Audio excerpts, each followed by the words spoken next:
a wonderful guest, David Norton. He's the former CMO of Harrah's Caesars Casinos, and he's currently the EVP of MDC Partners, and we can let David explain a little bit more in a second as to what he currently does. But it's his past experience during a very difficult economic time that I think holds great lessons for us with respect not just to running a business and marketing a business, but with respect to understanding your competition and why competitors do what they do. I'd like to just use this moment to update you. We're having coming up in Europe, in Amsterdam, the Academy's courses, both for the CIP1 fundamentals courses and the advanced certification courses running concurrently, March 23rd through 27th. That's just in a couple of weeks. Whether you're from North America or from Europe, we welcome you there. Amsterdam is a wonderful town, and we look forward to seeing you. In the U.S., our spring program takes place starting June 15th and runs through June 26th for both our fundamentals and, again, advanced courses. So please, if you have any questions, sign on to the website or call Lynn Smith, who's the registrar. Her number is on the site. Just let us know if you have any questions. Thank you. So let me officially welcome David Norton, the former CMO of Harrah's and Caesars Casinos. He had 13 years as CMO, and really David had helped transform Harrah's and Caesars into one of the top marketing organizations in the world, not just casinos or entertainment venues, but marketing organizations in the world. And as you might guess, right in the heart of that was the Great Recession years. It's in that context that I'd like to ask David to begin to, first of all, introduce himself and to talk to this first set of questions about, frankly, what is a quant doing in the gaming business? So, David. Thank you, Leonard. Thank you, everybody, for attending. Harrah's, my experience, been in credit card, and now MDC Partners, a large agency holding company with 40 agencies in the network, some large ones like 72 and Sunny, that's really killing it. Crispin Porter, KBS, and then a number of small ones. So in terms of my role, I have a corporate role to help the agencies around loyalty analytics, CRM. Also run a customer engagement agency, primarily phone calls, e-care, that kind of thing that we've transformed from just a call center operator to a customer engagement agency.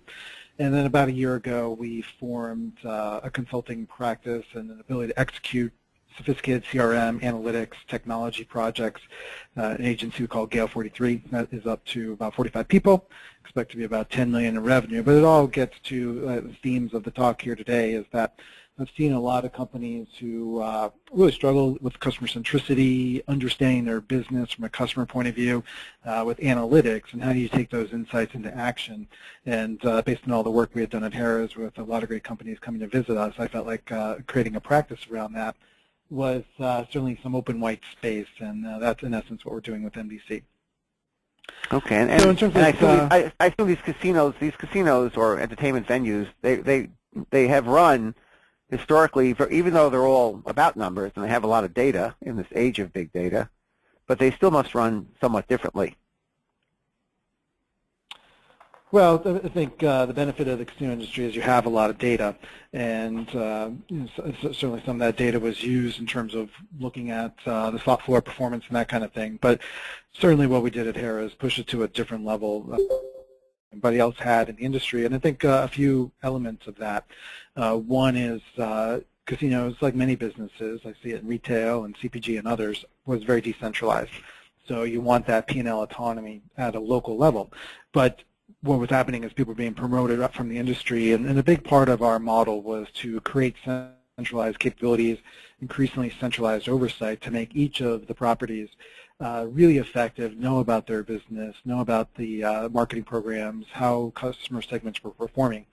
So it was a different level of analytics. We built great bottom-up capabilities, but we certainly had originally a COO, we got promoted to CEO with a top-down push. So that's where I see some of these lessons learned around getting access to the data, creating a framework and really a culture of knowing and not just thinking and about the answer. So this sort of blend of art and science, we went pretty far on the science side by automating a lot of reports and trying to have our answers be black and white. So it sounds like you actually gave the operators of the various venues in your organization sort of biofeedback, that they were able to see how each of their franchises or operations performed, and make almost self-correct in some cases?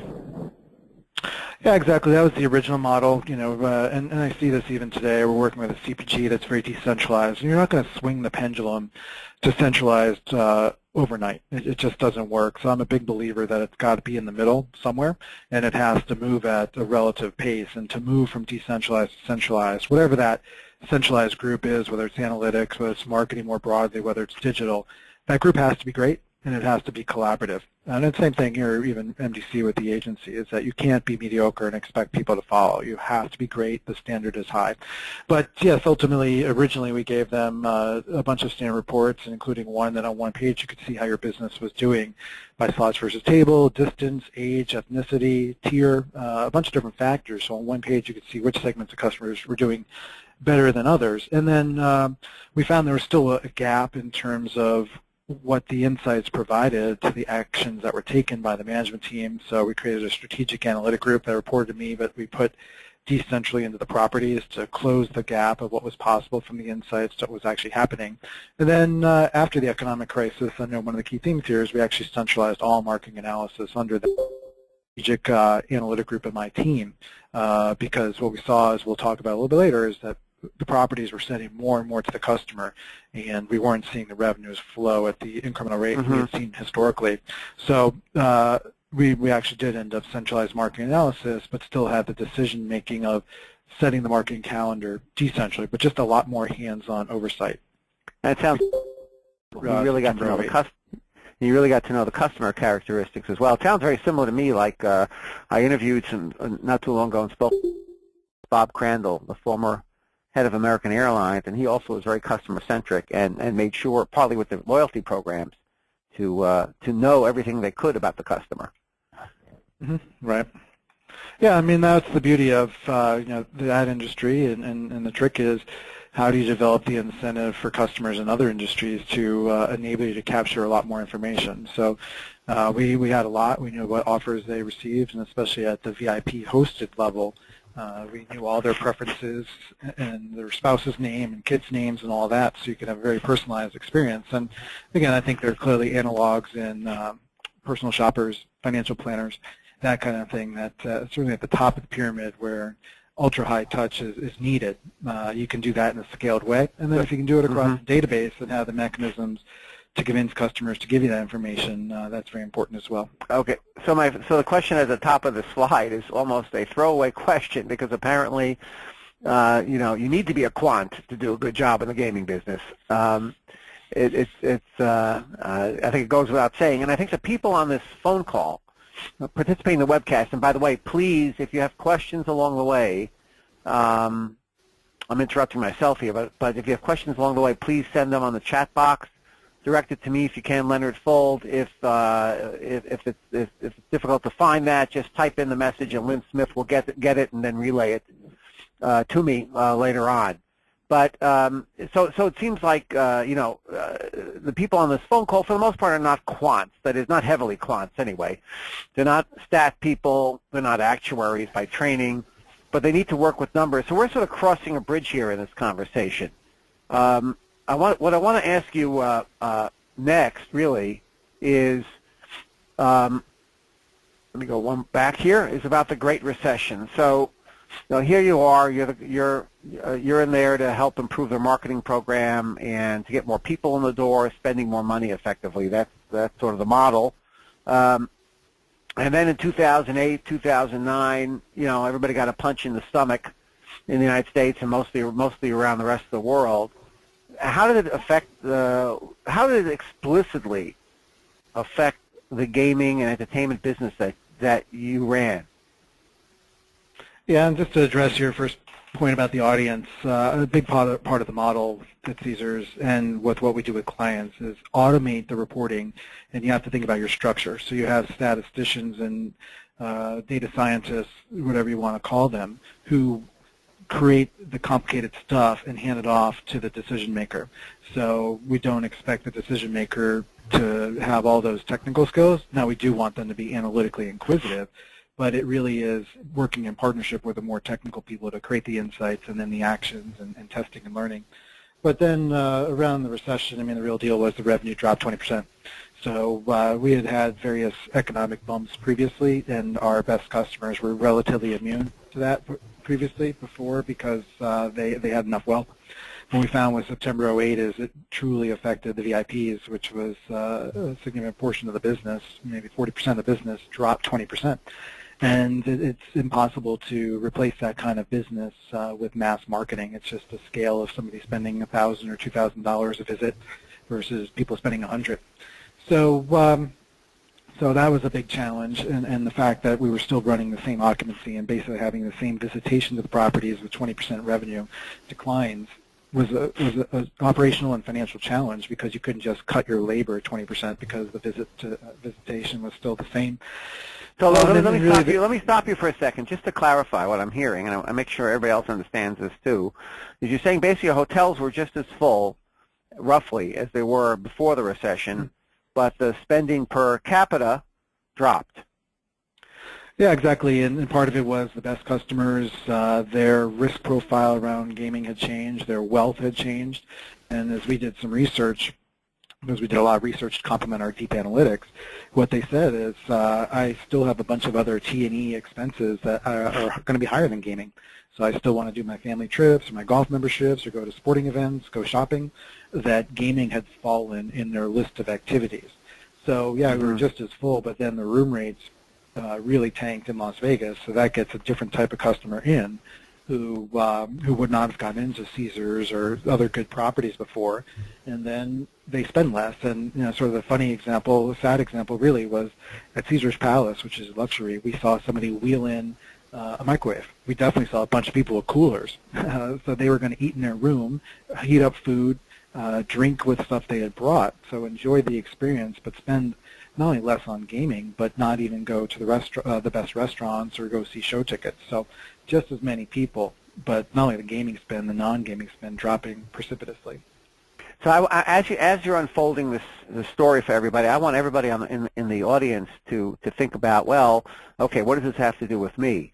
So we want to give you an inside view of how somebody who manages the marketing program at a leading casino entertainment venue, and then to think, if you're the competitor, how do you read what I want that planted in your heads. How do you read what a competitor is doing to make changes to try to overcome this new friction in the market of less money to spend apparently and therefore revenues dropping? How do you make up for that, and how do you observe those changes? So think about, as David's describing what he's done, what can you watch? We're going to talk more about that from more of a competitive intelligence point of view in just a few minutes. And again, any questions, please send them to either Lynn as the organizer or send it to me, Leonard Fold. Let's move to what you try to understand and how you try to overcome the drag on revenues.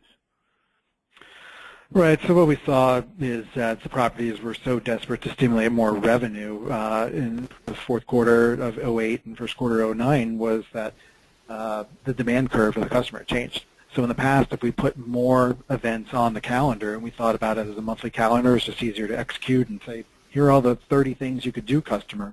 Throw more at them in terms of volume, but also the magnitude of the promotion or the discount, was that the revenues were not increasing like they had in the past. So what we, in essence, saw that we were discounting revenue we would have gotten and just throwing more and more at the calendar that wasn't driving incremental visitation.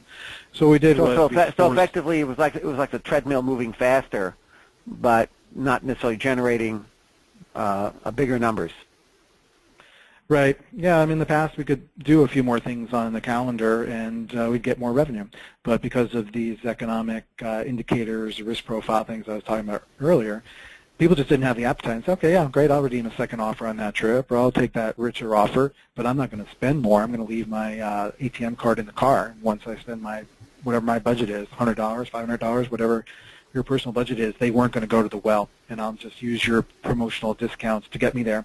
So what we did was forced control groups, not like universal at a customer level, but instead of getting 10 things, you'd get 9, and somebody else would get 9, but 9 different ones, and really understand of all the things that we're doing, which ones we're driving incremental profitability. So if we do a slot terminal on Wednesday, do we actually get an extra trip from that customer that month? Or do we just move them from Friday to Wednesday and add cost to a visit that would have been free? So I mean, that's in essence the work. It was definitely controversial to force control groups. But at the end of the day, it was really scary to see how much money we were spending, how much effort we were putting into it, and how little incremental revenue we were getting from all this marketing activity. So, but you did, but you were learning sort of what you had to stop doing. The question is, how did you learn what you should be doing more of? And that, so I advanced the slide, so the answer is sort of there. But I think it's worth understanding. You know, where did you learn about the incremental opportunities to earn more revenue? Where were the aha moments? Well, I think just to close the loop on this slide, I mean, basically what we did for the properties when we centralized the analysis I talked about is that at the first week of every month, we would plot out all of their programs from the previous month and say, here are your stars. Here are the programs that were really great at driving incremental profitability, and for which type of customers. Do more of that to those type of customers. Here are the losers that basically were negative in terms of incremental profit.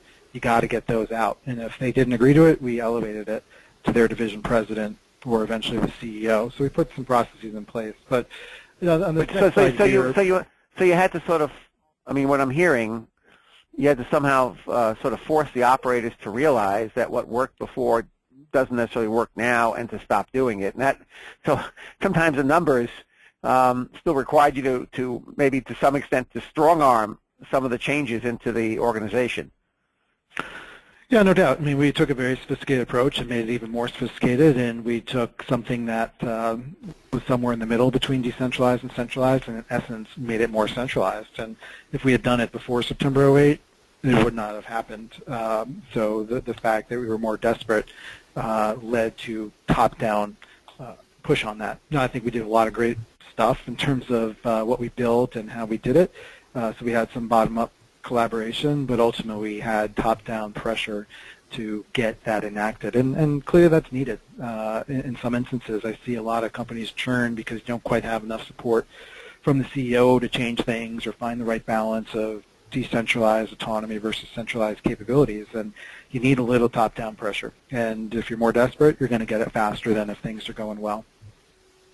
Okay, all right. So the so what again? What this image shows is what you understood is that there were sort of destinations. People went there because not because they were looking at the casino and the green felt. They went there for other reasons, other motivating reasons, and you identified that through the data analysis, I assume? Yeah, so a couple thoughts on this. I mean, one, I'm a big believer in this notion of evolving around the core, and whether that is your business. So what do you do well, and what tangentially should you do to try to drive revenue, or in this case, around customers. So when we started at Harrah's, it was all about great slot customers, and then we changed the total rewards program to have it be more relevant to a broader set of people. We really focused on table games. We then went to domestic Asian. And what this slide shows is that, like I said earlier, we're still full, but what we found was more and more rooms were going to Expedia Travelocity with a lower room rate, paying a 20% commission, that while we were full, the bottom 20% of the rooms were marginally profitable based on all those dynamics. And what we did know is that we had a bunch of great VIP infrastructure that has a mystique to it. So why does a great gamer get picked up in a limousine at McCarran? You know, that's pretty cool. You get dropped off to the portico share. You don't have to wait in a long line to check in. You go into a separate room where you're treated well, and you get a shorter line in the buffet. And obviously we had all these great assets with fabulous chefs, and we had great golf courses, and we had great entertainment. So we had an ability to execute differentiated VIP service, which I don't think is true in other hospitality. So yes, we not only saw the data, but also did research to say people go away on what we call small groups on occasion. So it's 8 guys going for a guys' weekend where they're going to play golf and go to the clubs, and, or girls' getaway or bachelorette party. So pretty soon those people are spending $5,000-$10,000 is just disproportionately non-gaming as opposed to gaming. So taking this notion that if ladies were thinking about a girls' getaway weekend, they could go to Scottsdale. It's going to be lovely and all that, but it's going to be more expensive than the Vegas model offers, and it doesn't, the sidewalks don't close at 10 o'clock. So you could capture these occasions and do it in a way that the VIP differentiated service experience, it really can't happen even at a fabulous hotel like the Biltmore, Phoenician, Pebble Beach, wherever it was. So that was the notion. It was controversial to get implemented, but we made a profitable business line pretty quickly. Okay, all right. So so in a way, you repackaged what you were selling, and the incremental profits came in. Now, I'm sure it didn't totally supplant the 20% drop, but at the end of the day, what did it made up for how much of the business? Yeah, still that first year is only about $10 million. In Vegas across 7 properties, I don't know, gosh, I'm sure it was over $1 billion. So, I mean, a drop in a hat, but definitely much more profitable business than maybe $20 per room going to Travelocity, Expedia, which we didn't obviously get away from just because of the magnitude of it, but it was, can you displace 1,000 rooms a month in a much more profitable way and introduce people to your assets that they might come back. All right, so let's flip the discussion now. Let's get it back to what we needed this build-up, ladies and gentlemen, because you need to understand what David was dealing with, complexity of the problem, the massive challenge that he had, and how he sort of began to resolve some of that using data and then modifying what he sold to the marketplace. So now let's say I am MGM, or I'm Sands, or I'm one of the other competitors looking at you. Let's flip the discussion around. How can you use this thinking to assess your competitor? So you could say, okay, how would Caesars have turned it around and looked at MGM, or how should MGM use sort of this concept to say, well, how do we assess what David Norton's doing, try to turn around his venue given the daunting economic condition?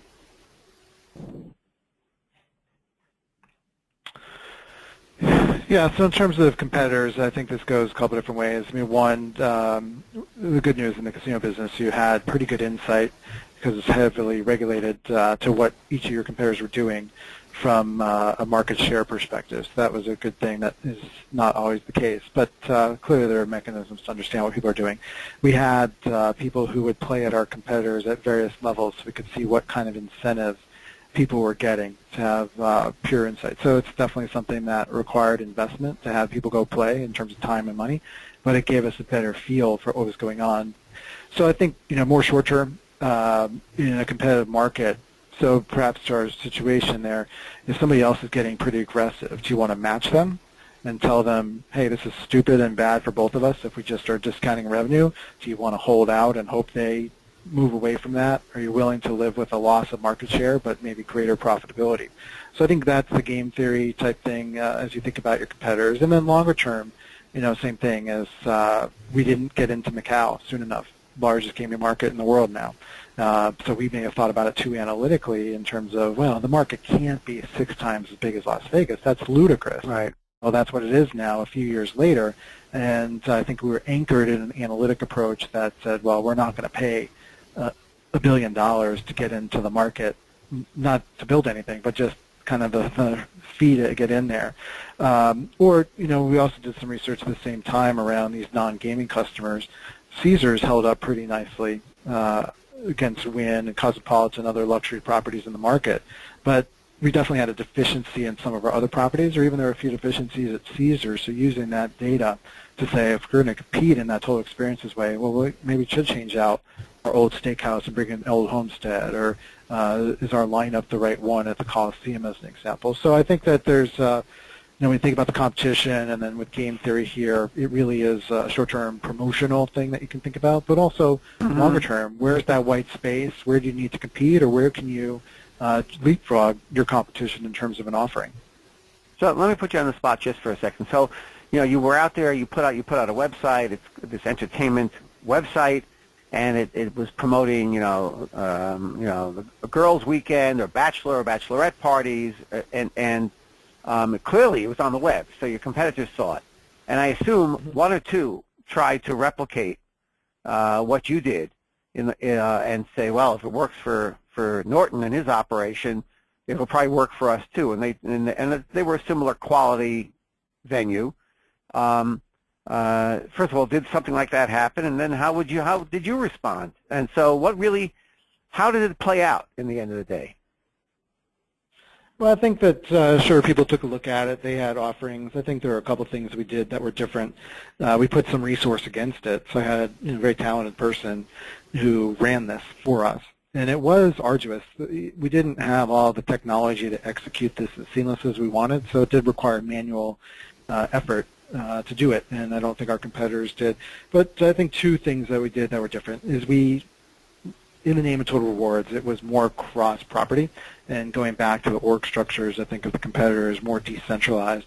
And the other thing that we did was we created a sales team in market. And so in New York, Chicago, LA, San Francisco, we actually invested in a different sales group. We clearly had gaming-focused hunters, but we found people who were going to be more looking for those non-gaming customers. So we put some investment around a distributed sales network. And what we did in New York and Chicago was build a unified sales office of this total experiences, gaming, and convention, so that they could share learnings. We could bring customers into those environments. We chose nice office space. You could have parties, and you could talk to the same person. Yeah, I want to do my golf getaway weekend, but I also have a business meeting. Let me do that. And by the way, I'm a gamer too. And they could talk to all three of those entities. So part of it was we broke down these organizational barriers.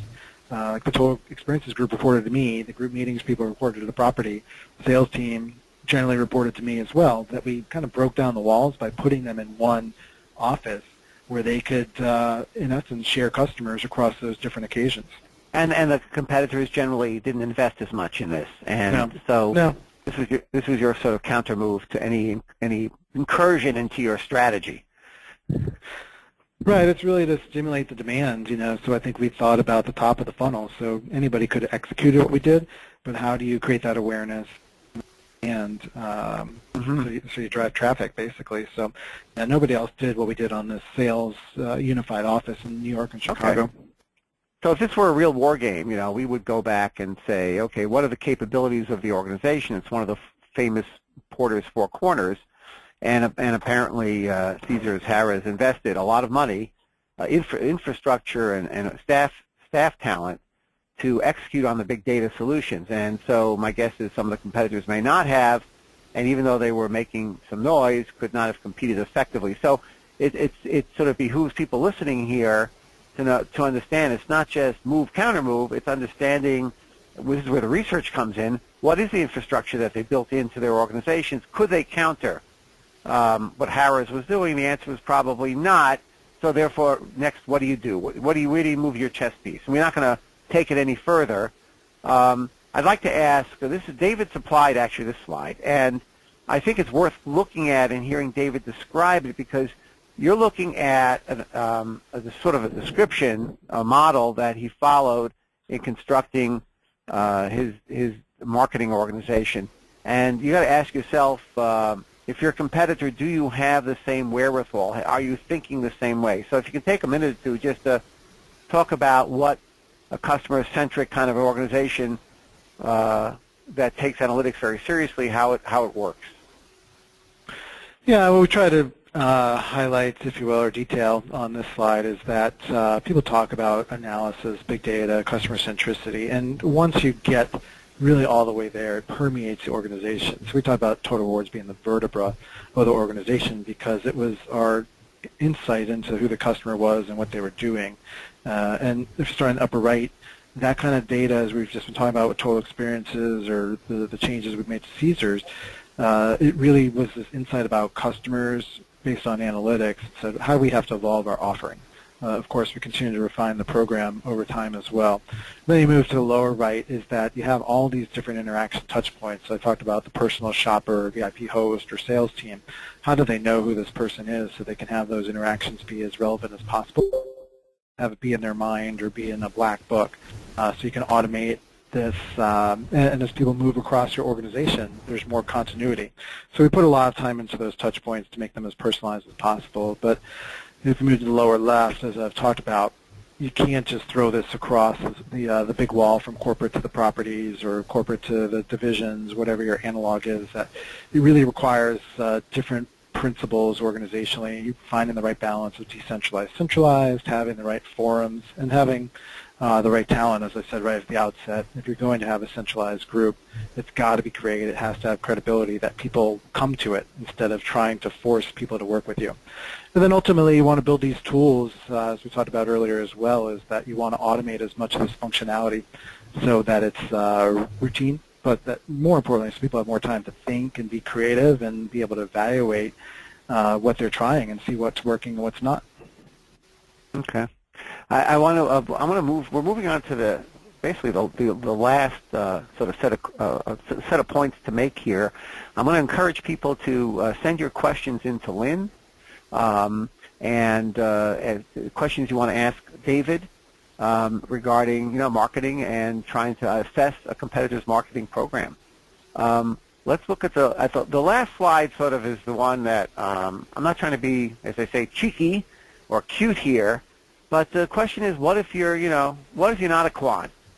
How can the lessons of what David calls incrementality, building up sort of slices of through marketing opportunities, slices of revenue that's profitable? How does lessons of incrementality help you as a competitive analyst? And understanding the answers that management needs. I mean, so David, you're a quant probably by nature as well as by education. But what if you're not? What are some of the lessons that people really need to understand from a competitive point of view?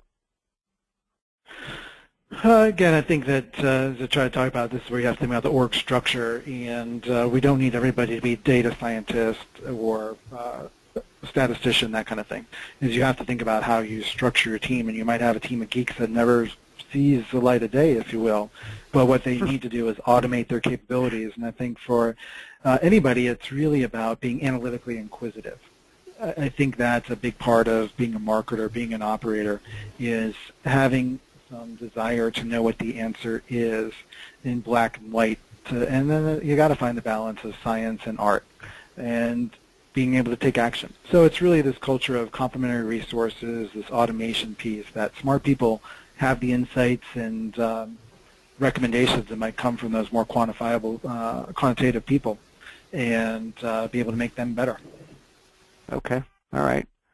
So I'm going to see if Lynn has any questions. I have a sort of very down-to-earth question for you. So you said earlier that one way that you used to assess the competition was to send your own people into competitors' casinos or venues and see what offers they were made, see what the conditions were, what the couponing or loyalty programs looked like, and so on. And that's a pretty traditional activity. It's done in the hotel business, which is similar, really, which is part of what you do. But in the hotel business, retail venues, stores shop other stores, and it's all legal and above board. It's in fact considered a norm, and you'd be considered foolish not to do that. But beyond that, I mean, so here you are. You're David Norton. You and your team are crunching the numbers, and as you say, the data scientists, the geeks out there that love the numbers and may not see the light of day. How can you determine what they're doing? What in their behavior is reflected in what the company does, what a competitor does? How do you figure that part out? Aside from sending, employees to competitive venues, what else can you do and what have you done to understand what the competitors were, how they were changing their strategy or their tactics on the ground? I mean, all you can do is, sign up for emails or whatever other communication they have and try to understand what they're doing. So I think you have to get your head in the game as a customer for your competitors in some way, shape, or form so you can understand what they're doing better. What do you have any stories you can tell us that people have that you may have done? What was it that? How could you figure out how a similarly inclined organization that's quantitatively inclined, what were the sparks they threw off that might have given you a sense that they're moving more into, I don't know, the entertainment side of the business in the recessionary times, and mimicking you. How could you figure that out? I think you just have to be observant. I think with MGM as an example, they just got very aggressive promoting M Life, which was their loyalty program. So, taxi top and big signage on the properties and such. So, they definitely saw our success around the loyalty program and promoted the program. And that was fine. They put a lot of money against it, but ultimately they didn't really have a centralized group. I don't know, they made the technology investment, so while there was some value to the customer, they just didn't put enough investment beyond the advertising to fully leverage it like we had. So, that's all you can do is you have to be observant. You can't just sit in your own office and think about what we're doing, because there are clearly things that competitors are doing that you have to be aware of to inform your decision. How did you know they didn't have a centralized group in MGM? Just did the taxi top advertising or billboards and such. And you have enough insight of people who have worked there, work there. You can listen to quarterly investor calls. It wasn't a huge mystery to us that they hadn't done it. And still even now they don't. They do have a centralized group, but it's still chipping away and keeping that decentralized autonomy. Again, there are pluses and minuses to all that, but the thing is, how do you find capabilities that make each of your organizations better? And doing that in a collaborative way is really the sweet spot. Now, your CEO or president at the time, he was formerly a professor of what at one of the universities? PhD from MIT, and then he was an HBS professor, marketing professor.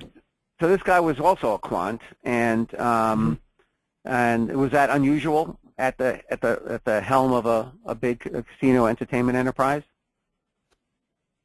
Sure. The big personalities of Steve Wynn and Sheldon, very smart people in their own right, but completely different style, different training, a lot more intuition, a lot more visual in terms of the facilities they built. So, yeah, completely different leadership styles, for sure. Yeah, and there's a cultural intelligence lesson here as well. Which is not just, the number is complemented by knowing the personalities, their management styles, where they want to invest money or not. So there is evidence elsewhere other than just sending out your lieutenants to the gaming floor of a competitor. It's also knowing the management psychology that goes on behind the competitor's door. Yeah, and as well, though, if you just have a bunch of MBAs, and I had one or two of these along the way who were just so egocentric that they rub people the wrong way. So you have to have style, you have to have patience, again, when you have a hybrid structure. And it's true in gaming. I think it's true in other places, too, as you can't just say, the numbers are the numbers and follow. Right. Oh, you don't know the business, and part of it is being able to roll up your sleeves and not only understand the business, but build relationships. Right. Okay. Well, I hope I didn't insult too many MBAs out there that might be listening. But I think we get it, and I think this was really very, very helpful. Everybody that's listening, this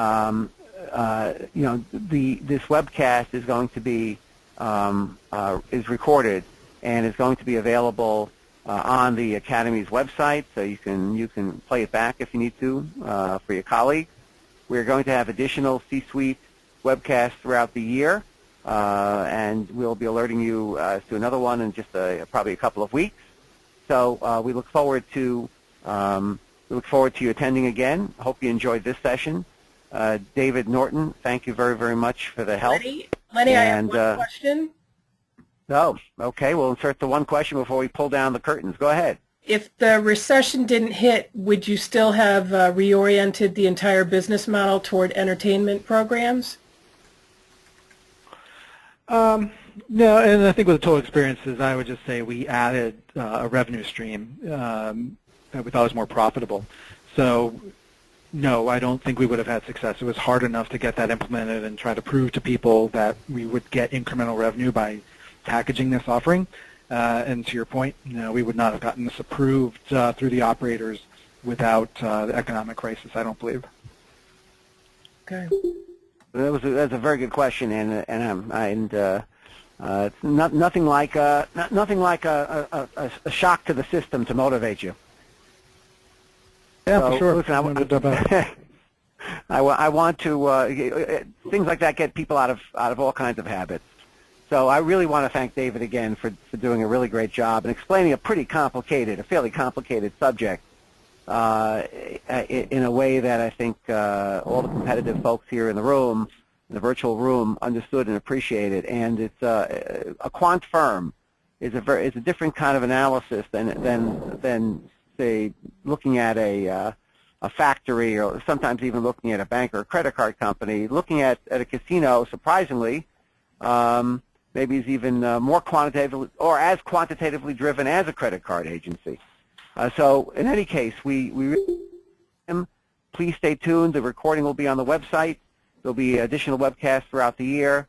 Have a wonderful day, and in only a couple of weeks, a wonderful spring. Thank you very much, everybody. Bye-bye.